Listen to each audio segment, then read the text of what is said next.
Vamos a saludar a quienes nos acompañan para aclarar estas cifras, para tratar de generar conciencia. Está con nosotros Clarisa Muñoz. Clarisa, periodista, activadora de nuestro programa. Daniel Sánchez, nuestro psicólogo. Tenemos mucho de qué hablar, Daniel, el día de hoy.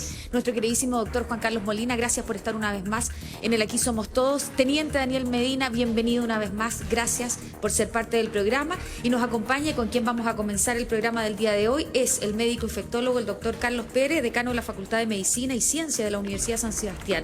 Y infectólogo también de la Clínica Universidad de los Andes. ¿Cómo está, doctor? Qué gusto saludarlo una vez más.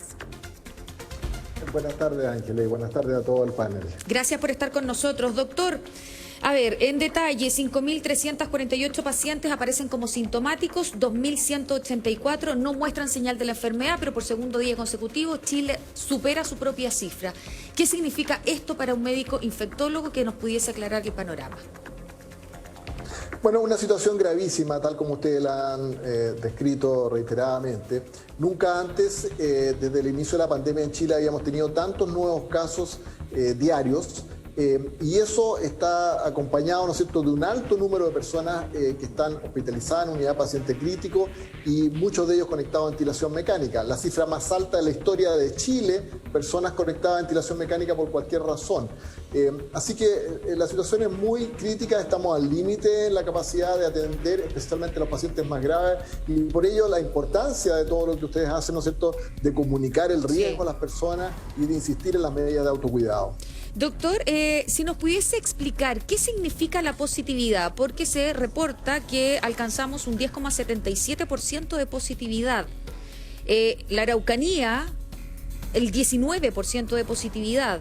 La región de los Ríos, el 16% de positividad. Y la región del Maule, el 13% de positividad. ¿Qué es la positividad? Claro, eso se refiere a, de todos los test de PCR realizados, qué porcentaje de ellos resultan positivos, ¿no es cierto? Todo esto, por supuesto, tiene que ver con la cantidad de PCR que se realizan, que es bastante, mucho más que en el pasado, pero de todas maneras, cuando hablamos ya de cifras sobre el 4 o 5%, eso es muy alto, ¿no es cierto? O sea, estamos hablando de que de cada 10 personas que se van a hacer el test, una y media, dos, les resulta positivo, ¿no es cierto? Y eso es una cifra muy elevada y que un poco refleja los números que estamos viendo. Doctor, para que la gente lo entienda, se lo voy a preguntar con peras y manzanas. Si antes se hacían menos test PCR, ¿había menor tasa de positividad o no tiene que ver? Si nos pudiera aclarar, por favor, ese punto. Claro, mire, esto es un tema matemático. En el fondo, si uno realiza un mayor número de test y el número de casos positivos sigue siendo el mismo, el porcentaje de positividad va a ser más bajo, naturalmente. Pero aquí lo que estamos viendo es que se están realizando muchos test, lo cual es muy bueno, porque eso ha significado que se han ido implementando nuevos laboratorios, ¿no es cierto?, para realizar el test, se han ido abriendo más espacios, ya no solo en laboratorios privados, en clínicas, sino que también en universidades, como en la Universidad de San Sebastián, por ejemplo, y en muchas otras universidades se han ido abriendo estos espacios para realizar exámenes. Pero también los números absolutos, finalmente, absolutos de número de nuevos casos, sí es mayor, digamos. Así que, como le digo, buena noticia que tengamos hartos test que realizar, pero los números finales son altos. Puede que estemos pesquisando personas que no pesquisábamos antes, pero el grueso es que estamos teniendo más casos reales, ¿no es cierto? Y eso es lo que nos preocupa. Bien. Gracias, doctor. Teniente Daniel Medina, las cifras en materias de permisos tampoco son auspiciosas. Hola Ángeles, ¿cómo están? Aprovecho de saludar también a todo el panel. Claro, estábamos con cifras bastante preocupantes y estábamos viendo también los balances y los reportes. Y por parte de nosotros también entregamos durante la mañana el reporte del día de ayer, con el pic más alto de permiso de desplazamiento que hemos otorgado en toda la pandemia, con más de 2.270.000 permisos otorgados solamente en un día. ¿Cuánto dijo, teniente? Son 2.270.776 permisos otorgados solamente el día de ayer en las comunas que se encuentran actualmente en cuarentena. Vamos a invitar a nuestro público que nos escriba inmediatamente a través de las redes sociales. Está el doctor Juan Carlos Molina. Ahí, doctor Juan Carlos Molina, está Daniel Sánchez, está el teniente Daniel Medina, está también el doctor Carlos Pérez, infectólogo, para que usted le haga sus consultas y las hace llegar. En el Twitter, @aquí_somos todos, con el hashtag AST Responde. Teniente, entonces, esto, ¿a qué lo atribuyen ustedes? ¿Hay algún análisis, no de Carabineros, sino que de la autoridad que a usted le hayan informado? Por ejemplo, que la gente se asustó a propósito de estas restricciones que empiezan a regir a partir del lunes, que va a ser supuestamente mucho más estricto, que la gente como que se abalanzó, se fue a las calles a comprar, a adquirir todo lo que necesitaba. ¿Cómo leemos esta cifra? Bueno, lo hemos conversado. Ayer estuvimos con la Subsecretaría de Prevención del Delito, estuvimos con el equipo que coordinamos en conjunto también todas estas modificaciones que hay que incorporar en comisaría virtual. Y claro, había obviamente que un impacto que se ha estado dando durante toda la pandemia. Cuando existen algún tipo de restricciones, algunas personas también que piensan que se va a cerrar todo y que van de inmediato a comprar al supermercado. Y también ayer se suma que mucha gente fue a los terminales pesqueros, por ejemplo, a comprar pescado, marisco. Entonces, ahí es donde se centró la mayor cantidad de aglomeración de personas.